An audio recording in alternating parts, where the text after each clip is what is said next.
챕터 1 운명의 그날 밤. 서울 강남의 한복판 화려한 네온사인이 빛나는 밤 9시. 대치동 펜트하우스 32평에 살고 있는 박정우 45세. 그는 중견 건설회사의 부장으로 연봉 1억 2천만 원을 벌어들이는 성공한 중년 남성이었다. 옆에는 그의 아내 김미영 42세가 소파에 기대어 TV를 보고 있었다. 미영은 전직 스튜어디스 출신으로 정우와 결혼한 지 15년 차에 접어들었다. 두 사람 사이에는 고등학교 1학년인 딸 하나가 있었지만 이미 캐나다 유학을 떠난 상태였다. 그날 저녁 평소와 다르게 미영이 갑자기 심한 복통을 호소하기 시작했다. 처음에는 단순한 소화불량이라고 생각했지만 시간이 지날수록 통증은 더욱 격해졌다. 미영의 얼굴은 창백해졌고 이마에는 식은땀이 송골송골 맺혔다. 정우는 당황한 나머지 119에 신고했고 구급차가 도착할 때까지 아내를 부축하며 불안에 떨어야 했다. 구급차는 그들을 서울대병원 응급실로 데려갔다. 응급실은 깊은 밤임에도 불구하고 환자들과 보호자들로 북적였다. 정우는 아내가 응급처치를 받는 동안 복도에서 초조하게 기다렸다. 의료진들이 분주하게 움직이는 모습을 보며 그는 처음으로 아내를 잃을 수도 있다는 두려움을 느꼈다. 결혼 15년 동안 서로에 대한 감정이 많이 식긴 했지만 그래도 가족이라는 끈끈한 정은 여전히 남아 있었다. 1시간 후 응급실에서 나온 젊은 남자 의사가 정우에게 다가왔다. 의사의 이름은 이준호 35세로 서울대 의대를 졸업하고 현재 소화기내과 전문의로 일하고 있었다. 키 180cm의 훤칠한 체구에 날카로운 이목구비를 가진 그는 많은 간호사들 사이에서도 인기가 높은 인물이었다. 준호는 정우에게 아내의 상태에 대해 설명하기 시작했다. 급성 담낭염으로 진단되었으며 즉시 입원이 필요하다는 것이었다. 정우는 망연자실했다. 담낭염이라니 생각보다 심각한 상황이었다. 준호는 차분하고 전문적인 목소리로 치료 계획을 설명했다. 항생제 치료를 우선 시행하고 상태가 호전되지 않으면 수술도 고려해야 한다는 것이었다. 정우는 고개를 끄덕이며 모든 것을 의사에게 맡기겠다고 말했다. 그 순간 그는 자신의 인생이 완전히 뒤바뀔 것이라는 사실을 전혀 예상하지 못했다. 입원 수속을 받는 동안 정우는 담당 간호사를 만나게 되었다. 그녀의 이름은 최수진 29세로 간호학과를 졸업한 지 5년 차인 베테랑 간호사였다.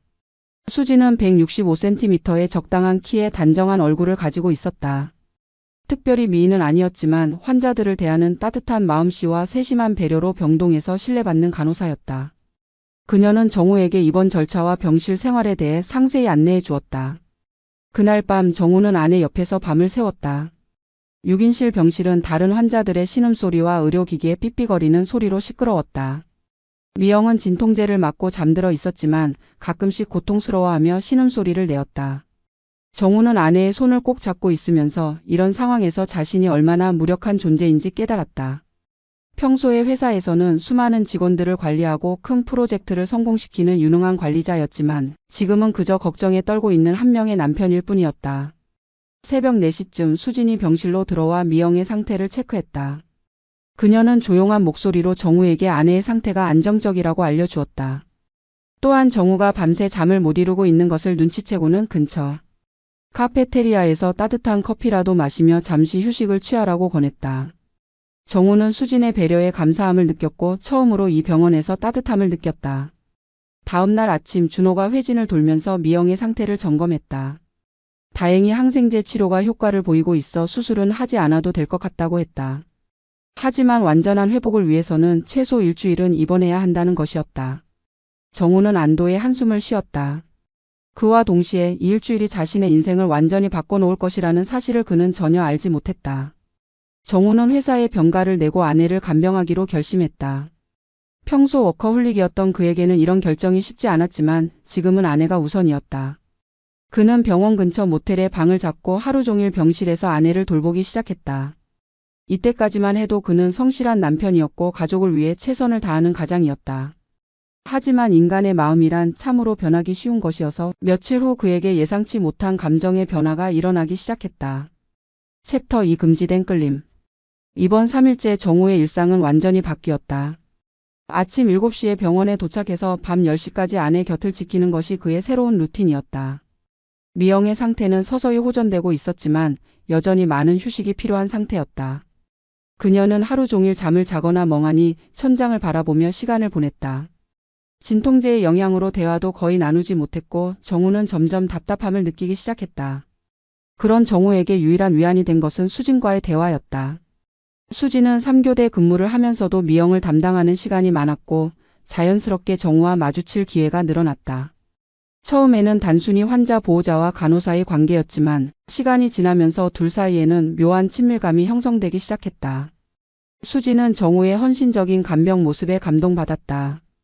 요즘 남편들 중에서 이렇게까지 아내를 돌보는 사람이 드물다고 생각했다. 또한 정우는 나이에 비해 동안이었고 무엇보다 경제적으로 안정적인 모습이 수진에게는 매력적으로 느껴졌다. 수진은 29세의 미혼 여성으로 병원에서 바쁜 일상을 보내며 연애할 시간도 없이 살아왔다. 그녀 주변의 남자들은 대부분 의대생이나 인턴, 레지던트들이었는데 아직 경제적으로 불안정한 상태였다. 정우 역시 수진에게서 아내에게서는 느낄 수 없는 신선함을 발견했다. 미영은 결혼 초기에 열정을 잃은 지 오래였고 최근 몇 년간은 거의 남남처럼 살아왔다. 반면 수진은 젊고 활기찬 에너지를 가지고 있었다. 그녀가 환자들을 돌보는 모습은 천사 같았고 정우에게 친절하게 대해주는 모습에서 그는 오랫동안 잊고 있던 심장의 두근거림을 느꼈다. 이번 4일째 저녁 미영이 깊게 잠든 사이 정우는 병실을 나와 복도를 걸었다. 그때 수진이 야간 근무를 위해 출근하는 모습을 보았다. 그녀는 정우를 발견하고는 미소를 지으며 다가왔다. 두 사람은 자연스럽게 병원 카페테리아에서 커피를 마시며 대화를 나누게 되었다. 처음에는 미영의 병상에 대한 이야기였지만 점차 서로의 개인적인 이야기로 화제가 바뀌었다. 수진은 정우에게 자신의 힘든 간호사 생활에 대해 털어놓았다. 3교대 근무의 고단함, 환자들과 보호자들의 까다로운 요구, 그리고 의사들과의 갈등 등 그동안 누구에게도 말하지 못했던 속마음을 털어놓았다. 정우는 진심으로 그녀의 이야기에 귀를 기울였고 따뜻한 위로의 말을 건넸다. 수진은 이런 따뜻한 관심을 받는 것이 얼마나 오랜만인지 깨달았다. 정우 역시 자신의 이야기를 털어놓기 시작했다. 회사에서의 스트레스, 부하 직원들과의 갈등, 그리고 아내와의 소원해진 관계까지. 특히 미영과의 결혼 생활이 얼마나 메마른지에 대해 솔직하게 이야기했다. 결혼 후 처음 몇 년간은 행복했지만 딸이 유학을 떠난 후로는 집안이 썰렁해졌고 부부간의 대화도 거의 없다시피 했다는 것이다. 그 순간 두 사람 사이에는 묘한 공기가 흘렀다. 서로의 아픔을 이해하고 위로해주는 과정에서 단순한 동정심을 넘어서는 감정이 싹트기 시작한 것이었다. 정우는 수진의 맑은 눈동자를 바라보며 가슴이 뛰는 것을 느꼈고 수진 역시 정우의 성숙한 매력에 이끌리고 있었다. 이날을 시작으로 두 사람의 만남은 일상이 되었다. 수진이 근무하는 날이면 정우는 일부러 그녀와 마주칠 수 있는 시간에 복도를 거닐었고 수진 역시 정우가 있는 병동을 자주 지나다녔다. 다른 간호사들은 이런 모습을 보며 수군거리기 시작했지만 두 사람은 그런 시선들을 무시했다. 이번 5일째 드디어 결정적인 순간이 찾아왔다. 그날 밤 미영은 수면제의 효과로 깊게 잠들어 있었고 정우는 평소처럼 복도로 나왔다. 수진이 야간 근무 중인 것을 알고 있었기 때문이었다. 두 사람은 병원 옥상에서 만났다. 서울의 야경이 내려다 보이는 그곳에서 두 사람은 처음으로 서로의 감정을 솔직하게 털어놓았다. 정우는 수진에게 자신이 느끼는 감정이 단순한 감사함을 넘어서는 것이라고 고백했다. 수진 역시 정우에게 호감을 느끼고 있다고 답했다. 하지만 두 사람 모두 이 감정이 얼마나 위험한 것인지 잘 알고 있었다. 정우에게는 입원해 있는 아내가 있었고 수진에게는 직업적 윤리가 있었다. 그럼에도 불구하고 두 사람은 서로에게 이끌리고 있었고 그 감정을 억누르기 어려웠다. 그날 밤 두 사람은 깊은 포옹을 나누었다. 그것은 단순한 위로를 넘어서는 것이었다. 정우는 오랫동안 느끼지 못했던 설렘을 느꼈고 수진 역시 가슴이 뛰는 것을 멈출 수 없었다. 하지만 두 사람은 더 이상 나아가지는 않았다. 아직 선을 넘을 준비가 되어 있지 않았기 때문이었다. 챕터 3. 비밀스러운 관계의 시작. 이번 6일째 미영의 상태는 크게 호전되었다. 담낭염의 급성기는 지났고 이제는 단순히 회복을 위한 시간만 필요한 상태였다. 준호는 빠르면 이틀 후 퇴원이 가능할 것이라고 알려주었다. 정우는 아내의 회복을 기뻐해야 했지만 한편으로는 복잡한 심정이었다. 퇴원하게 되면 수진과의 만남도 끝나게 될 것이기 때문이었다. 그날 오후 수진이 정우에게 조심스럽게 제안했다. 근무가 끝난 후 병원 근처 카페에서 커피를 마시자는 것이었다. 정우는 잠시 망설였지만 결국 승낙했다. 미영은 오후 내내 잠들어 있을 것이고 저녁 시간에 잠깐 자리를 비워도 괜찮을 것 같았다. 저녁 7시 두 사람은 병원에서 도보로 10분 거리에 있는 작은 카페에서 만났다. 평일 저녁이라 사람들이 많지 않아서 구석진 자리에 앉아 조용히 대화를 나눌 수 있었다. 수지는 평상복을 입고 있었는데 간호사복을 입었을 때와는 또 다른 매력이 있었다. 정우는 그녀의 자연스러운 모습에 더욱 끌렸다. 두 사람은 서로의 일상에 대해 이야기했다. 수지는 간호학과 시절의 추억, 첫 취업 후의 어려움 그리고 가족들에 대한 이야기를 들려주었다. 그녀는 부산 출신으로 서울에 올라와 혼자 살고 있었다. 간호사 월급으로는 넉넉하지 않지만 그래도 독립적인 생활을 하고 있다며 씩씩하게 웃었다. 정우는 수진의 당찬 모습에 감탄했다. 자신의 딸과 비슷한 나이임에도 불구하고 이렇게 성숙하고 독립적인 모습이 인상적이었다. 동시에 그는 자신이 느끼고 있는 감정의 복잡함을 깨달았다. 이것이 진정한 사랑인지 아니면 단순히 중년의 위기에서 오는 일시적인 감정인지 확신할 수 없었다. 카페에서의 만남 후 두 사람의 관계는 새로운 단계로 접어들었다. 겉으로는 여전히 환자 보호자와 간호사의 관계를 유지했지만 서로를 바라보는 눈빛은 완전히 달라졌다. 수진이 미영을 돌보는 동안 정우와 눈이 마주치면 두 사람은 알 수 없는 미소를 주고받았다. 이번 7일째 드디어 미영의 퇴원 날이 정해졌다. 내일 오전에 퇴원 수속을 밟고 집으로 돌아갈 예정이었다. 정우는 아내의 회복을 축하해야 했지만 마음 한켠에는 아쉬움이 컸다. 수진과의 만남이 끝나게 되는 것에 대한 두려움이었다. 그날 밤 미영이 잠든 후 정우는 수진을 찾아갔다. 수진은 간호사실에서 야간 근무 중이었다. 다른 간호사들이 없는 틈을 타서 두 사람은 조용히 대화를 나누었다. 정우는 수진에게 내일 퇴원한다는 소식을 전했고 수진은 아쉬워했다. 하지만 두 사람 모두 이 관계가 여기서 끝나서는 안 된다는 생각을 하고 있었다. 수진이 먼저 용기를 냈다. 그녀는 정우에게 자신의 핸드폰 번호를 건네주었다. 정우는 망설였지만 결국 그 번호를 받았다. 그 순간 두 사람은 돌이킬 수 없는 선을 넘었다는 것을 알았다. 하지만 더 이상 자신들의 감정을 억누를 수 없었다. 퇴원 당일 아침 미영은 건강을 되찾고 기분 좋게 집으로 돌아갈 준비를 했다. 그녀는 지난 일주일간 자신을 헌신적으로 돌봐준 정우에게 고마워했다. 또한 친절한 간호사들, 특히 수진에게도 깊은 감사를 표했다.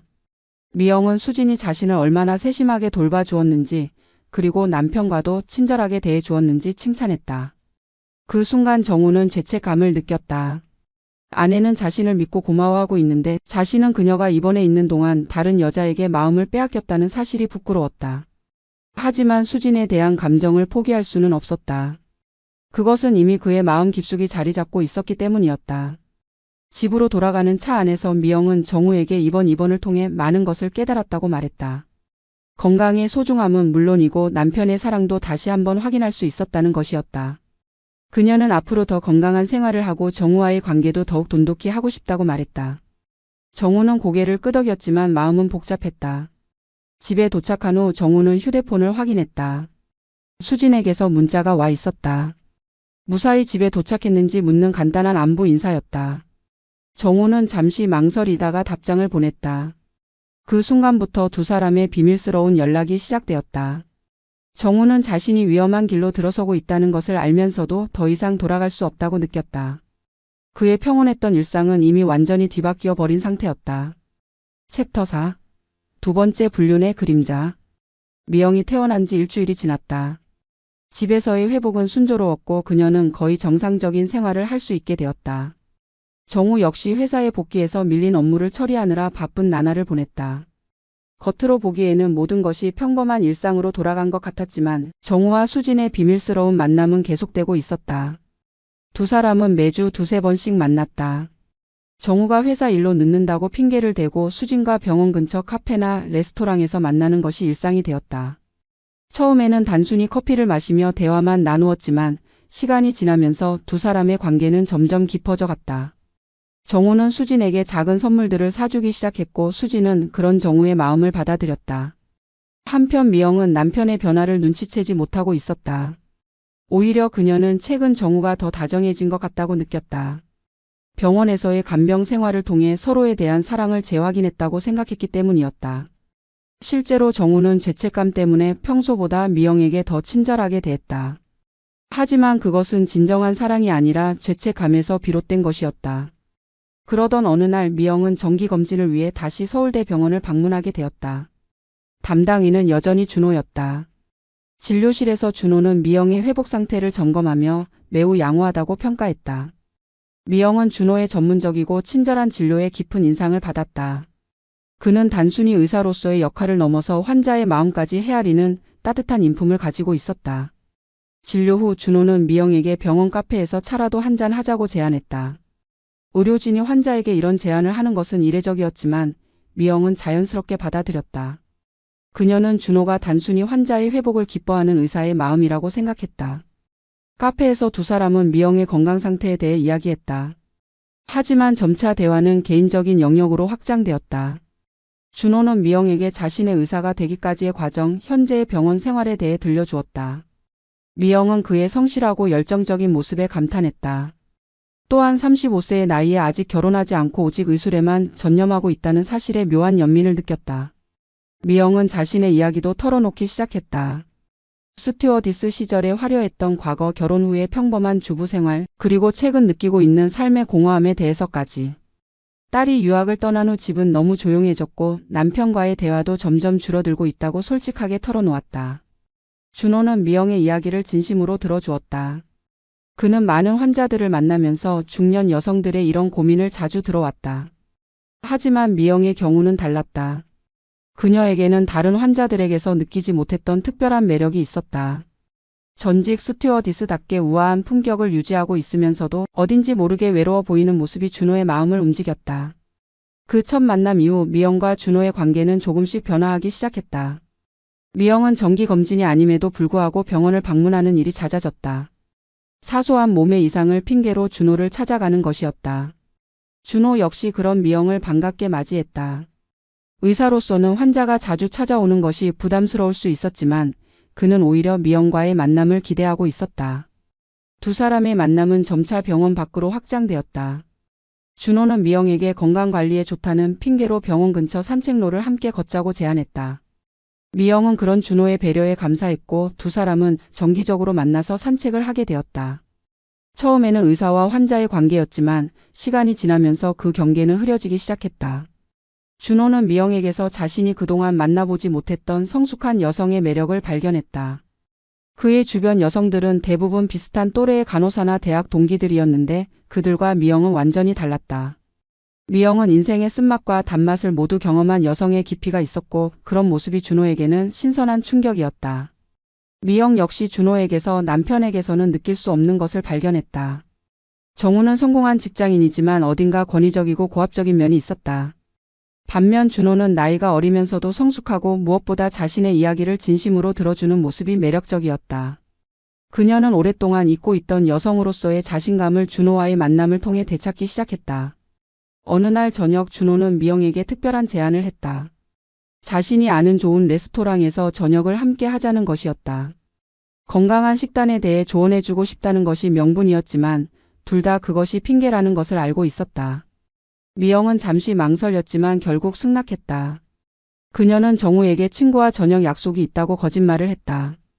그날 밤의 저녁 식사는 두 사람에게 특별한 의미가 되었다.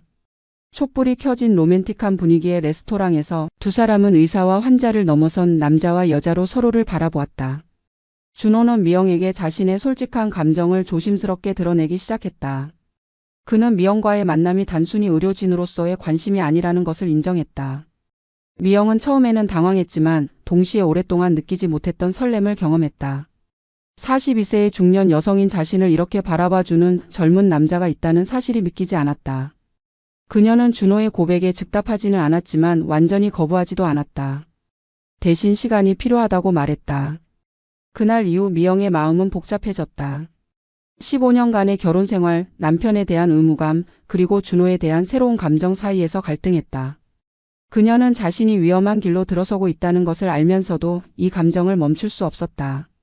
준호와 함께 있을 때면 자신이 젊어진 것 같은 기분이었고 오래 잊고 있던 여성으로서의 자신감이 되살아나는 것을 느꼈다. 한편 정우는 아내의 변화를 눈치채기 시작했다. 미영이 예전보다 화장에 신경 쓰고 옷차림도 신경 쓰는 모습이 눈에 띄었다. 또한 외출하는 일이 많아졌고 전화통화를 하는 시간도 늘어났다. 하지만 정우 자신도 수진과의 비밀스러운 만남을 지속하고 있었기 때문에 아내의 변화에 대해 깊이 추궁하지는 않았다. 오히려 아내가 건강을 되찾고 활기를 찾는 것이라고 긍정적으로 해석하려고 했다. 챕터 5. 금지된 선을 넘다. 정우와 수진의 만남은 이제 단순한 만남을 넘어서고 있었다. 처음에는 병원 근처 카페에서 커피를 마시는 정도였지만 점차 고급 레스토랑에서의 저녁 식사, 드라이브, 심지어는 주말 나들이까지 함께하게 되었다. 정우는 회사 접대나 출장이라는 핑계로 집을 비우는 일이 잦아졌고 수진은 동료들에게 개인적인 약속이 있다며 시간을 비우곤 했다. 수진에게 정우는 이상적인 남자였다. 경제적으로 안정되어 있으면서도 자상하고 무엇보다 자신을 진심으로 아껴주는 모습이 감동적이었다. 정우는 수진에게 값비싼 액세서리와 의류를 선물로 사주었고 고급 호텔에서 식사를 하며 특별한 시간을 보냈다. 29세의 간호사인 수진에게는 꿈같은 일이었다. 정우 역시 수진과 함께 있을 때면 자신이 20대로 돌아간 것 같은 기분이었다. 회사에서의 스트레스, 중년의 고민들이 모두 사라지는 것 같았다. 수진의 젊고 활기찬 에너지가 그에게는 새로운 활력소가 되었다. 그는 수진을 위해서라면 무엇이든 해주고 싶었고 실제로 그녀가 원하는 것은 무엇이든 들어주었다. 한편 미영과 준호의 관계도 급속도로 발전하고 있었다. 미영은 준호의 진심 어린 관심과 따뜻한 배려에 점점 마음을 열어갔다. 준호는 미영에게 의학 지식을 바탕으로 한 건강 조언을 해주면서 동시에 인생의 선배로서 조언도 구했다. 이런 관계가 미영에게는 매우 특별하게 느껴졌다. 준호는 미영과의 만남을 통해 처음으로 진정한 사랑이 무엇인지 깨달았다. 지금까지 만났던 여성들과는 완전히 다른 깊이와 성숙함을 미영에게서 발견했다. 그녀와 대화할 때면 시간 가는 줄 몰랐고 그녀의 웃음소리만 들어도 가슴이 뛰었다. 나이 차이는 문제가 되지 않았다. 오히려 미영의 성숙함이 그를 더욱 매력적으로 만들었다. 드디어 결정적인 날이 왔다. 정우와 수진이 처음으로 선을 넘은 날이었다. 그날 정우는 수진에게 특급 호텔 스위트룸을 예약해 두었다고 말했다. 수진은 처음에는 망설였지만 정우에 대한 감정이 이미 깊어진 상태였기 때문에 결국 따라갔다. 호텔 방에서 두 사람은 그동안 억눌러 왔던 감정을 폭발시켰다. 정우는 오랫동안 느끼지 못했던 열정을 되찾았고 수진은 처음으로 진정한 사랑을 경험했다고 생각했다. 같은 시기 미영과 준호도 비슷한 상황을 맞이했다. 준호는 미영을 자신의 아파트로 초대했다.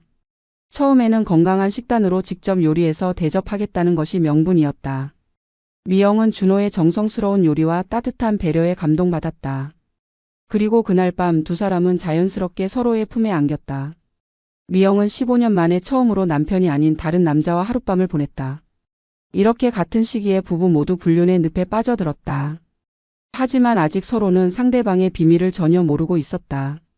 정우는 아내가 집에서 조용히 기다리고 있을 것이라고 생각했고 미영은 남편이 회사 일로 바쁠 것이라고 생각했다. 각자 자신만의 비밀스러운 사랑을 즐기고 있었던 것이다. 정우와 수진의 만남은 이제 주 23회 정기적으로 이루어졌다. 정우는 수진을 위해 강남의 고급 오피스텔을 얻어주었다. 공식적으로는 수진이 병원과 가까운 곳으로 이사한다는 명목이었지만 실제로는 두 사람만의 비밀스러운 공간이었다. 그곳에서 두 사람은 부부보다 더 친밀한 시간을 보냈다. 미영과 준호 역시 만남의 횟수를 늘려갔다. 준호는 미영에게 의학 세미나나 학회 참석이라는 핑계로 주말에도 만날 수 있다고 제안했다. 미영은 친구들과의 모임이나 문화센터 수업이라는 거짓말로 집을 비웠다. 두 사람은 서울 근교의 펜션이나 조용한 카페에서 만나며 달콤한 시간을 보냈다. 이 시기 두 사람 모두 죄책감을 느끼면서도 멈출 수 없었다.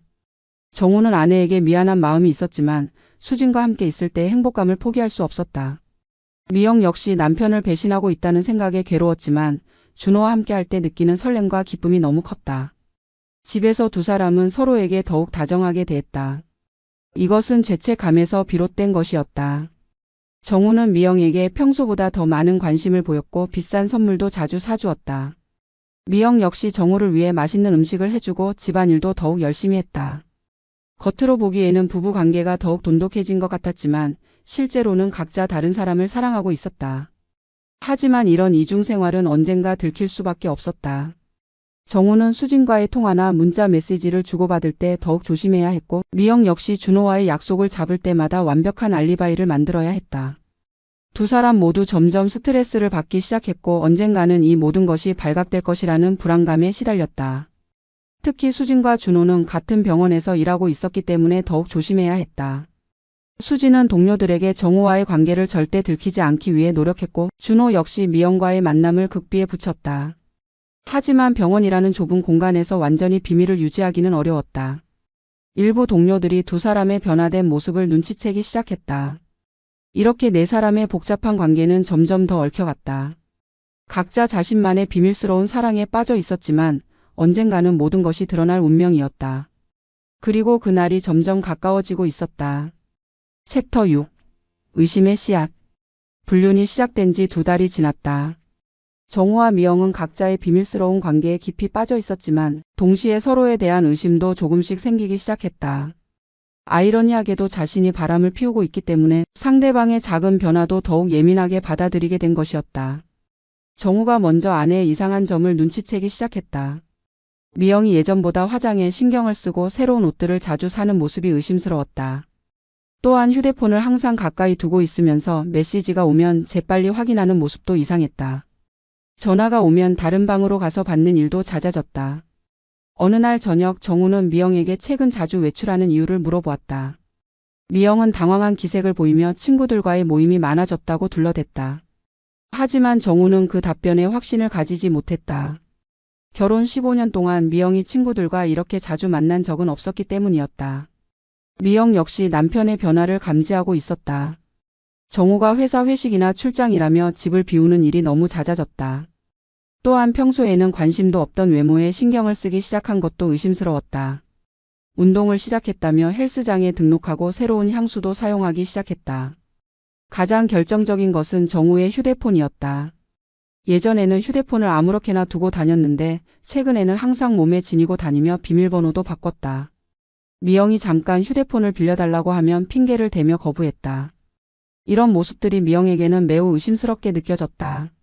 한편 병원에서도 변화가 일어나고 있었다. 수진과 준호의 관계에 대한 소문이 조금씩 퍼지기 시작한 것이다. 수진이 최근 들어 명품 가방을 들고 다니고 값비싼 액세서리를 착용하는 모습을 동료들이 눈치챘다.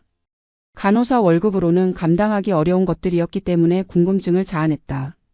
또한 준호가 특정 환자, 즉 미영에게만 유독 친절하고 관심을 보이는 모습도 다른 의료진들의 주목을 받았다.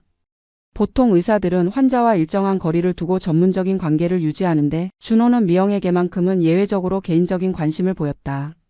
병원 간호사들 사이에서는 수진이 부자 남자친구를 만났다는 소문이 돌기 시작했다. 그리고 일부는 그 남자가 기혼자일 가능성이 높다고 추측했다. 수진의 행동 패턴을 보면 공개적으로 만나지 못하는 상황인 것 같았기 때문이었다. 준호에 대해서도 비슷한 소문이 돌았다. 35세까지 결혼하지 않고 지내던 그가 최근 들어 연애하는 것 같다는 이야기였다. 특히 나이 많은 여자와 만난다는 소문까지 나돌았다. 병원이라는 폐쇄적인 환경에서 이런 소문들은 빠르게 퍼져나갔다. 어느 날 미영이 정기검진을 받기 위해 병원을 방문했을 때 결정적인 순간이 왔다. 진료를 마치고 준호와 함께 병원 카페에서 차를 마시고 있던 중 수진이 그들을 발견한 것이었다. 수진은 깜짝 놀랐다. 자신의 애인 정우의 아내가 준호와 친밀하게 대화를 나누고 있는 모습을 본 것이었다. 수진은 처음에는 자신의 눈을 의심했다. 하지만 분명히 정우가 보여준 사진 속의 아내였다. 미영과 준호가 마주 앉아 다정하게 대화를 나누고 있는 모습은 단순한 의사와 환자의 관계를 넘어서는 것처럼 보였다. 수진은 충격을 받았지만 그 자리에서는 아무것도 할 수 없었다. 그날 밤 수진은 정우와 만났을 때 조심스럽게 아내에 대해 물어보았다. 아내가 건강한지 최근에 병원에 다니는 일이 있는지 등을 자연스럽게 질문했다. 정우는 미영이 담낭염으로 입원한 이후 정기검진을 받고 있다고 대답했다. 담당의가 이준호라는 것도 확인했다. 수진은 더욱 의심을 가지게 되었다. 정우의 아내와 자신의 동료인 준호 사이에 뭔가 있다는 직감이 들었다. 하지만 확실한 증거가 없었고 무엇보다 자신도 기혼자와 불륜을 저지르고 있는 상황에서 이런 의심을 표현하기는 어려웠다. 한편 준호도 이상한 낌새를 눈치채기 시작했다. 병원 동료들이 자신을 바라보는 시선이 달라진 것 같았고 특히 수진이 자신을 유심히 관찰하는 것 같았다. 또한 수진이 최근 들어 명품을 착용하고 다니는 모습도 의심스러웠다. 간호사 월급으로는 어려운 일이었기 때문이다. 어느 날 우연히 수진이 누군가와 통화하는 모습을 본 준호는 큰 충격을 받았다. 수진이 오빠라고 부르며 다정하게 통화하는 모습을 본 것이었다. 그 목소리에는 연인 사이에서만 나올 수 있는 달콤함이 있었다. 준호는 수진에게 남자친구가 있다는 것을 처음 알았다. 더욱 충격적인 것은 그 다음이었다. 수진이 통화를 마친 후 혼자 중얼거리는 말을 우연히 들은 것이었다. 정우 오빠는 언제나 나한테만 잘해줘라는 말이었다. 준호는 그 순간 모든 것을 깨달았다. 수진의 남자친구 이름이 정우라는 것, 그리고 그것이 혹시 미영의 남편과 같은 사람일 가능성을 생각하게 된 것이었다. 이렇게 서서히 진실이 드러나기 시작했다. 수진은 정우의 아내 미영이 준호와 수상한 관계에 있다고 의심했고, 준호는 수진이 정우라는 남자와 만나고 있다는 것을 알게 되었다. 하지만 아직 확실한 증거는 없었고 두 사람 모두 자신만의 추측에 머물러 있었다. 정우와 미영 역시 서로에 대한 의심을 키워가고 있었다. 하지만 자신들도 바람을 피우고 있는 상황에서 상대방을 추궁하기는 어려웠다. 이렇게 네 사람 모두가 의심과 불안 속에서 하루하루를 보내고 있었다. 그리고 모든 것이 드러나는 날이 점점 가까워지고 있었다. 챕터 7. 폭풍 전야의 고요. 의심이 시작된 지 한 달이 흘렀다. 네 사람 모두 서로에 대한 의심을 품고 있었지만 아직 결정적인 증거를 잡지는 못한 상태였다. 하지만 각자 나름대로 상대방을 감시하고 조사하기 시작했다. 이 과정에서 진실은 점점 수면 위로 드러나고 있었다. 정우는 사립탐정을 고용하는 것까지 고려했지만 자신도 불륜을 저지르고 있는 상황에서 그럴 수는 없었다. 대신 아내의 행동을 더욱 세밀하게 관찰하기 시작했다. 미영이 외출할 때마다 은밀히 뒤를 따라가 보기도 했다. 그 결과 미영이 병원에 자주 간다는 것을 확인했다. 정기검진 주기를 훨씬 넘어서는 빈도였다. 미영 역시 정우의 행동을 관찰했다. 그녀는 정우가 회사 출장이라고 말한 날에 몰래 회사에 전화를 걸어보았다. 비서에게 정우의 일정을 확인해 본 결과 출장 계획이 없다는 것을 알게 되었다. 이것으로 정우가 거짓말을 하고 있다는 것이 확실해졌다. 한편 병원에서는 더욱 구체적인 정보들이 드러나기 시작했다. 수진의 동료 간호사인 김유리가 수진에게 직접적인 질문을 던진 것이었다. 유리는 수진과 친한 사이였기 때문에 솔직한 대화가 가능했다. 유리는 수진에게 최근 남자친구가 생겼냐고 물어보았고 수진은 부인했지만 표정으로는 무언가 숨기고 있다는 것이 역력했다. 유리는 계속해서 추궁했다. 수진의 명품 가방과 액세서리 그리고 최근 들어 달라진 생활 패턴에 대해 구체적으로 언급했다. 특히 수진이 귀여운 남성과 만나고 있는 것 같다는 자신의 추측을 털어놓았다. 수진은 크게 동요했지만 끝까지 부인했다. 준호 역시 비슷한 상황에 처했다. 동료 의사인 박상민이 준호에게 직접적인 질문을 했다. 상민은 준호가 최근 환자 중 한 명과 개인적으로 만나고 있다는 소문에 대해 물어보았다. 의료진이 환자와 사적인 관계를 맺는 것은 의료윤리에 어긋나는 심각한 문제였기 때문이다. 준호는 그런 일은 절대 없다고 부인했지만 상민은 확신에 찬 표정으로 경고했다. 병원 내에서 이미 소문이 돌고 있으며 상부에까지 알려지면 큰 문제가 될 수 있다는 것이었다. 준호는 이 말을 듣고 큰 충격을 받았다. 자신과 미영의 관계가 이미 다른 사람들에게 노출되고 있다는 사실을 깨달았기 때문이었다. 상황이 심각해지자 준호는 미영에게 당분간 만남을 줄이자고 제안했다. 하지만 미영은 이를 받아들이기 어려워했다. 그녀에게 준호와의 만남은 이미 삶의 중요한 부분이 되어 있었기 때문이었다. 두 사람은 처음으로 갈등을 겪기 시작했다. 정우와 수진의 관계에도 비슷한 문제가 생겼다. 수진이 병원 동료들의 의심을 받고 있다고 정우에게 털어놓은 것이었다. 정우는 당황했다. 자신들의 관계가 발각되면 가정이 파탄날 것은 물론이고 사회적으로도 큰 타격을 받을 것이었다. 정우는 수진에게 좀 더 조심스럽게 행동하자고 제안했다. 만남의 횟수를 줄이고 선물도 당분간 자제하자는 것이었다. 하지만 수진은 이런 제안을 받아들이기 어려워했다. 그녀는 정우가 자신을 버리려는 것이 아닌지 의심하기 시작했다. 이런 상황에서 결정적인 사건이 일어났다. 어느 날 저녁 정우가 수진과 만나기 위해 외출하려던 참에 미영도 외출 준비를 하고 있었다. 두 사람은 서로의 외출에 대해 의심스러운 눈초리를 보냈지만 직접적으로 추궁하지는 못했다. 그날 밤 우연의 일치로 정우와 미영은 모두 같은 병원 근처에 있었다. 정우는 수진과 병원 근처 호텔에서 만나고 있었고 미영은 준호와 병원 근처 카페에서 시간을 보내고 있었다. 두 사람 모두 상대방이 바로 근처에 있다는 것을 전혀 몰랐다. 더욱 아이러니한 것은 수진과 준호가 같은 시간에 각각의 불륜 상대와 만나고 있다는 사실이었다. 같은 병원에서 일하는 동료로서 서로의 상황을 전혀 모르고 있었던 것이다. 이 무렵 미영은 정우의 휴대폰을 몰래 확인해 볼 기회를 얻었다. 정우가 샤워하는 동안 침실에 둔 휴대폰의 비밀번호를 우연히 알게 된 것이었다. 미영은 심장이 뛰는 것을 느끼며 정우의 메시지를 확인해 보았다. 그 순간 미영은 경악했다. 수진이라는 이름으로 저장된 연락처에서 온 수많은 달콤한 메시지들을 발견한 것이었다. 오빠 보고 싶어요. 오늘 밤에도 만날 수 있죠? 사랑해요 같은 내용들이었다. 미영은 충격으로 인해 거의 실신할 뻔했다. 동시에 정우도 미영의 비밀을 알게 되었다.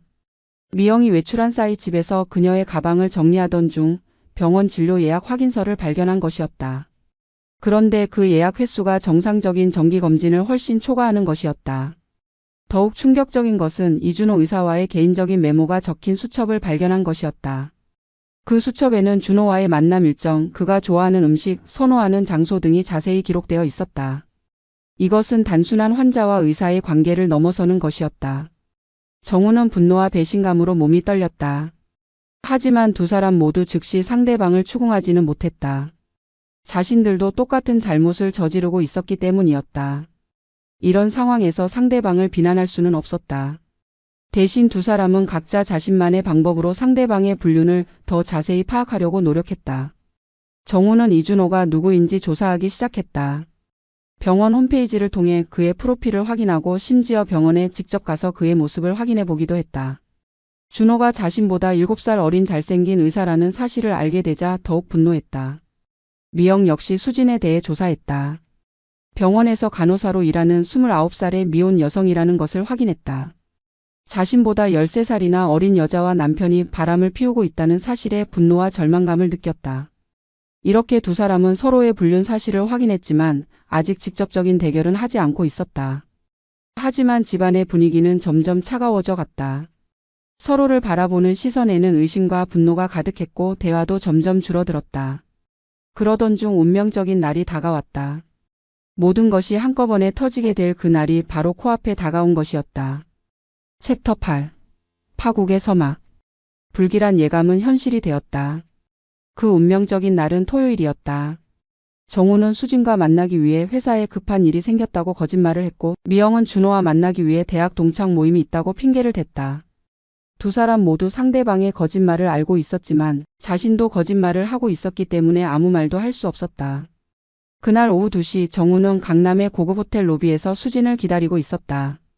수진은 평소보다 30분 늦게 나타났는데 얼굴에는 심각한 표정이 떠 있었다. 그녀는 정우에게 중요한 이야기가 있다고 말했다. 호텔 카페에 앉은 수진은 정우에게 충격적인 소식을 전했다. 병원에서 자신들의 관계에 대한 소문이 본격적으로 퍼지기 시작했다는 것이었다. 더욱 심각한 것은 간호부장이 수진을 불러서 개인 면담을 했다는 것이었다. 간호부장은 수진에게 최근 행동에 대해 의문을 표했고 혹시 환자 보호자와 부적절한 관계를 맺고 있는 것은 아닌지 직접적으로 물어보았다고 했다.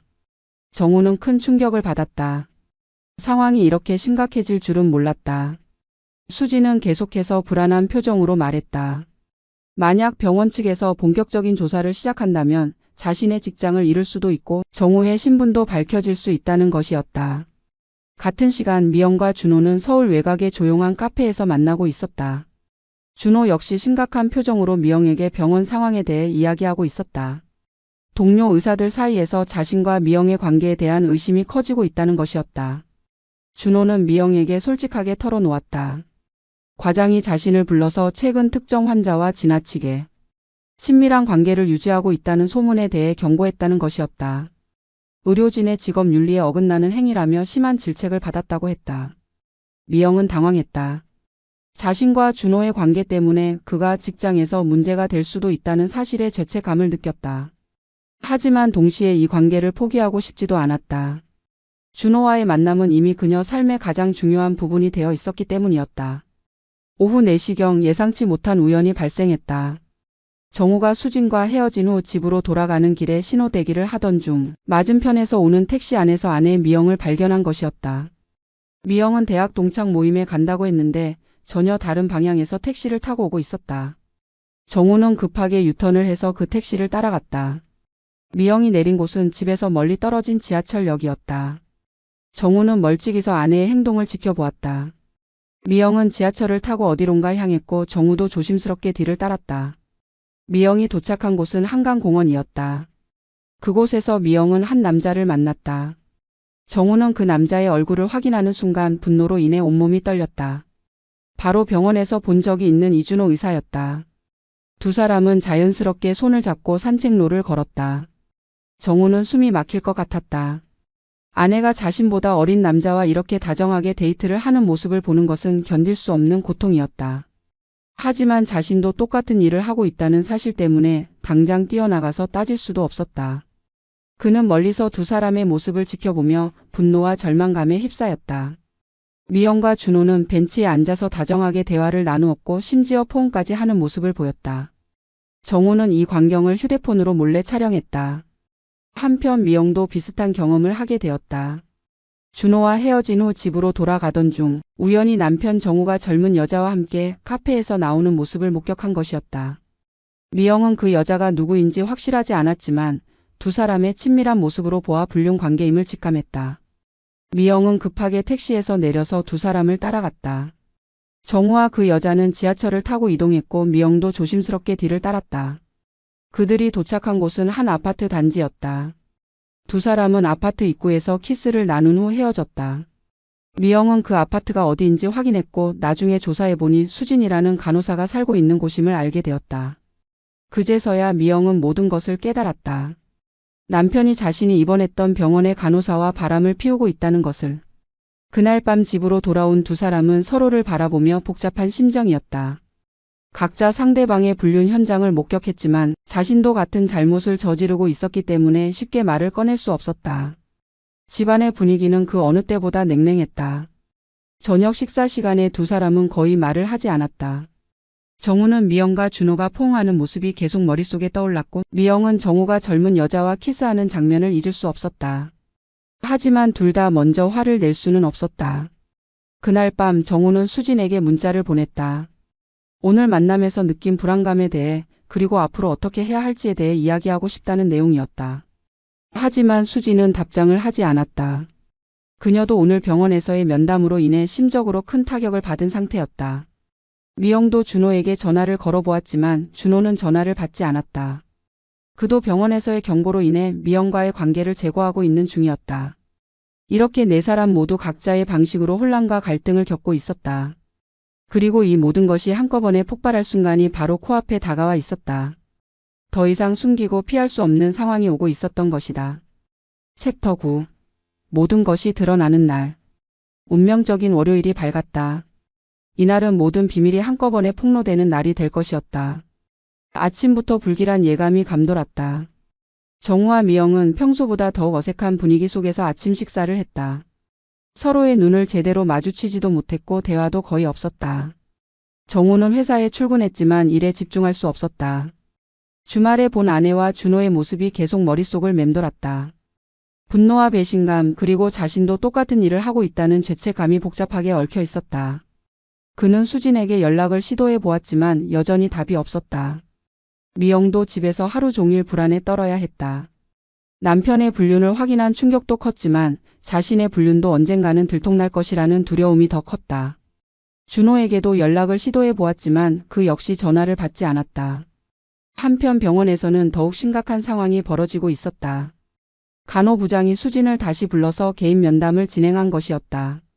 이번에는 더욱 구체적인 증거들을 제시하며 추궁했다.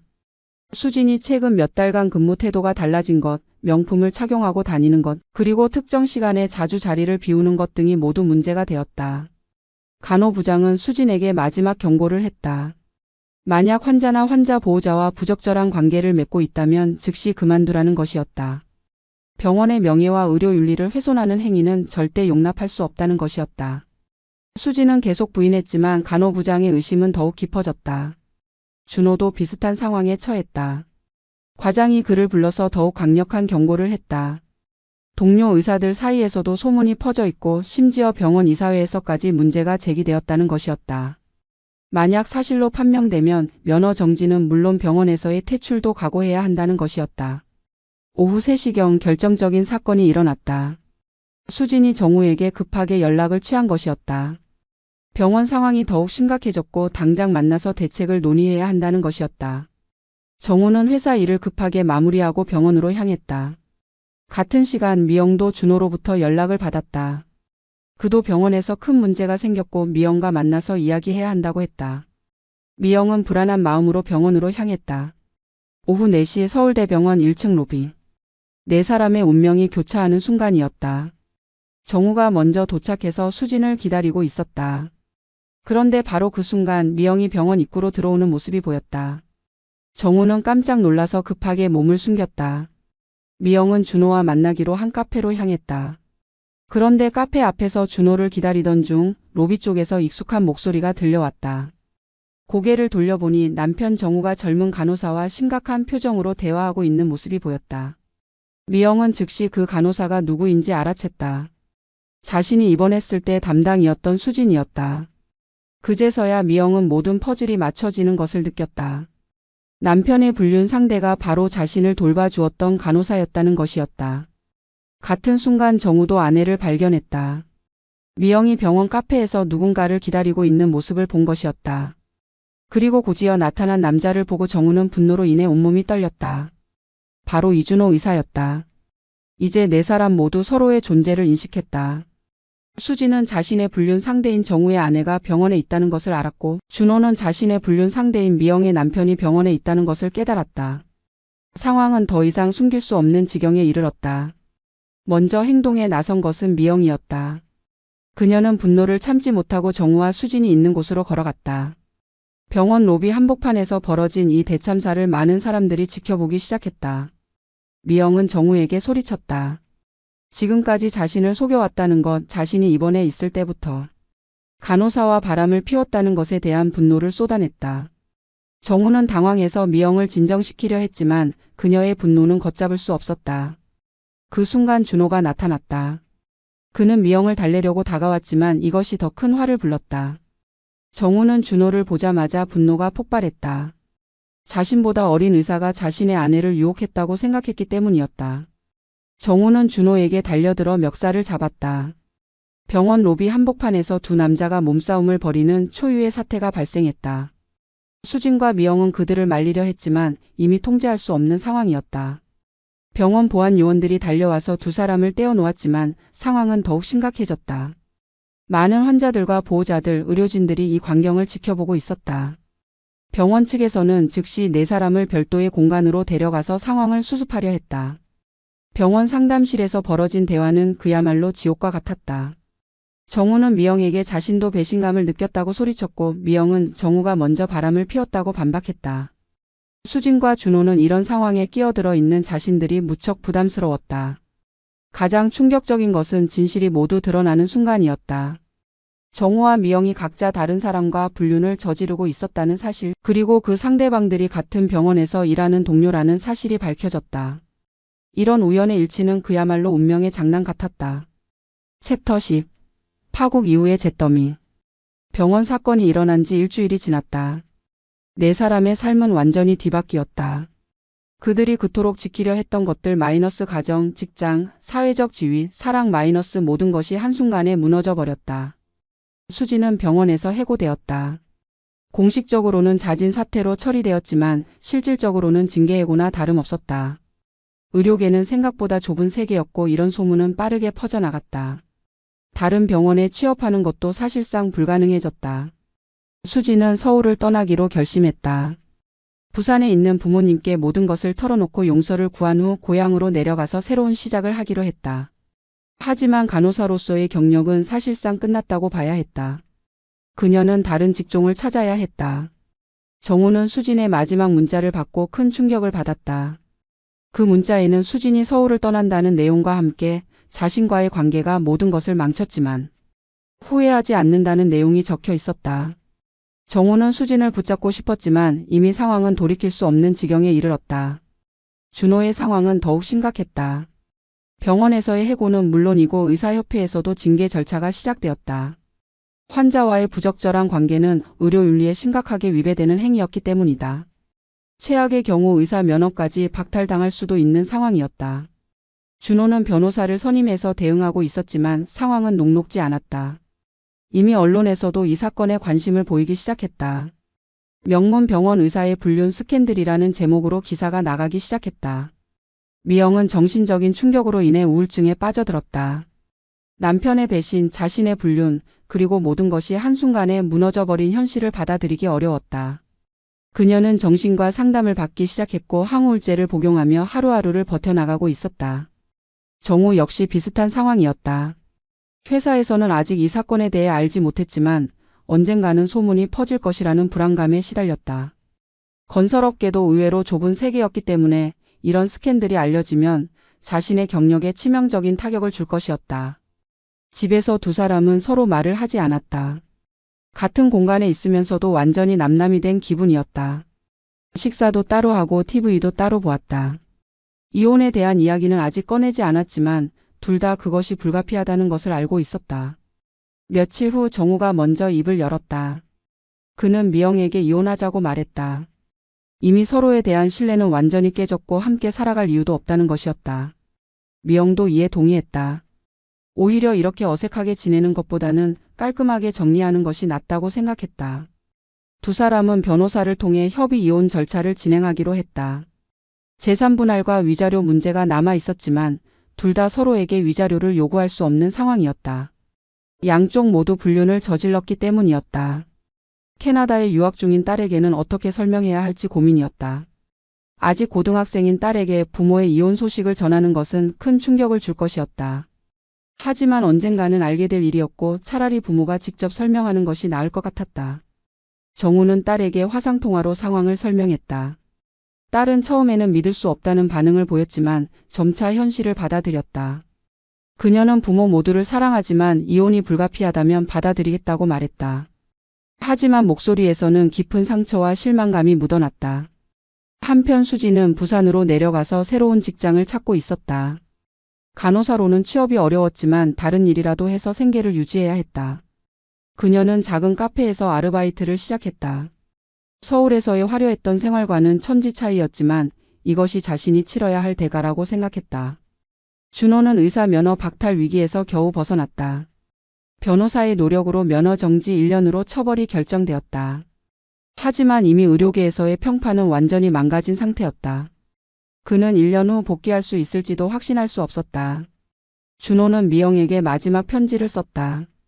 자신 때문에 미영의 가정이 파탄났다는 죄책감, 그리고 진정으로 사랑했다는 고백이 담긴 편지였다. 하지만 그 편지를 보내지는 않았다. 이미 모든 것이 끝난 상황에서 미영에게 더 이상의 고통을 주고 싶지 않았기 때문이었다. 이혼 절차는 생각보다 빠르게 진행되었다. 두 사람 모두 빨리 정리하고 싶어 했기 때문이었다. 재산은 반씩 나누기로 했고 딸의 양육권은 미영이 갖되 양육비는 정우가 부담하기로 했다. 이혼이 성립된 날 두 사람은 각자 다른 길을 걸었다. 정우는 펜트하우스에 그대로 남았고 미영은 강남의 작은 아파트로 이사를 갔다. 15년간의 결혼 생활이 이렇게 끝을 맺었다. 에필로그 3년 후의 모습. 3년이 흘렀다. 그 치명적인 사건 이후 네 사람은 각자 다른 삶을 살고 있었다. 정우는 여전히 같은 회사에 다니고 있었다. 다행히 그의 불륜 스캔들이 회사에까지 알려지지는 않았다. 하지만 그는 이전과 같은 활력을 잃었다. 혼자 사는 펜트하우스는 너무 넓고 적막했다. 그는 가끔 수진을 떠올리곤 했지만 연락을 시도하지는 않았다. 정우는 새로운 여자를 만나려고 시도해보기도 했지만 쉽지 않았다. 이미 50에 가까운 나이였고 이혼남이라는 꼬리표가 부담스러웠다. 무엇보다 수진과의 관계가 남긴 상처가 아직 아물지 않았다. 미영은 작은 꽃집을 운영하고 있었다. 이혼 후 새로운 일을 찾던 중 우연히 플로리스트라는 직업을 알게 되었다. 꽃을 다루는 일은 그녀에게 위로가 되었고 점차 작은 규모나마 사업을 시작할 수 있었다. 미영은 준호를 완전히 잊지는 못했다. 가끔 그가 어떻게 살고 있는지 궁금했지만 연락할 용기는 없었다. 그녀는 혼자 살아가는 법을 배워가고 있었고 예전보다는 마음의 평화를 찾아가고 있었다. 수지는 부산에서 작은 베이커리를 운영하고 있었다. 간호사 일을 포기한 후 제빵을 배웠고 이제는 동네에서 유명한 빵집 사장이 되었다. 경제적으로는 여전히 어려웠지만 정신적으로는 훨씬 안정되었다. 수지는 가끔 서울에서의 생활을 떠올렸다. 정우와의 달콤했던 시간들, 그리고 그 모든 것이 무너져 버린 그날을. 하지만 이제는 후회보다는 교훈으로 받아들이려고 노력했다. 그녀는 같은 실수를 반복하지 않겠다고 다짐했다. 준호는 1년간의 면허 정지 기간을 마치고 지방의 작은 병원에서 근무하고 있었다. 서울의 대형 병원에서 일할 기회는 사실상 사라졌지만 그는 나름대로 새로운 시작을 하고 있었다. 준호는 미영에 대한 마음을 완전히 정리하지는 못했다. 그녀가 자신에게 준 사랑과 상처가 모두 진짜였다고 생각했다. 하지만 이제는 그런 감정들을 추억으로 남겨두기로 했다. 네 사람 중 누구도 완전히 행복해졌다고 말할 수는 없었다. 하지만 각자 나름대로 새로운 삶을 살아가고 있었다. 그 참혹했던 사건은 그들에게 큰 상처를 남겼지만 동시에 인생에 대한 값진 교훈도 주었다. 사랑이라는 이름으로 저지른 배신, 욕망이라는 이름으로 파괴한 가정. 이 모든 것들이 결국 누구에게도 행복을 주지 못했다는 것을 그들은 뼈저리게 깨달았다. 하지만 인생은 계속되어야 했고 그들은 각자 자신만의 방식으로 새로운 길을 찾아가고 있었다. 병원에서 시작된 두 개의 불륜, 그리고 그것이 불러온 파국. 이 모든 이야기는 이제 과거가 되었다. 하지만 그 교훈은 영원히 남을 것이다. 사랑과 욕망, 배신과 용서, 그리고 새로운 시작에 대한 이야기로 말이다. 끝. 준호와 수상한 관계에 있다고 의심했고 준호는 수진이 정우라는 남자와 만나고 있다는 것을 알게 되었다. 하지만 아직 확실한 증거는 없었고 두 사람 모두 자신만의 추측에 머물러 있었다. 정우와 미영 역시 서로에 대한 의심을 키워가고 있었다. 하지만 자신들도 바람을 피우고 있는 상황에서 상대방을 추궁하기는 어려웠다. 이렇게 네 사람 모두가 의심과 불안 속에서 하루하루를 보내고 있었다. 그리고 모든 것이 드러나는 날이 점점 가까워지고 있었다.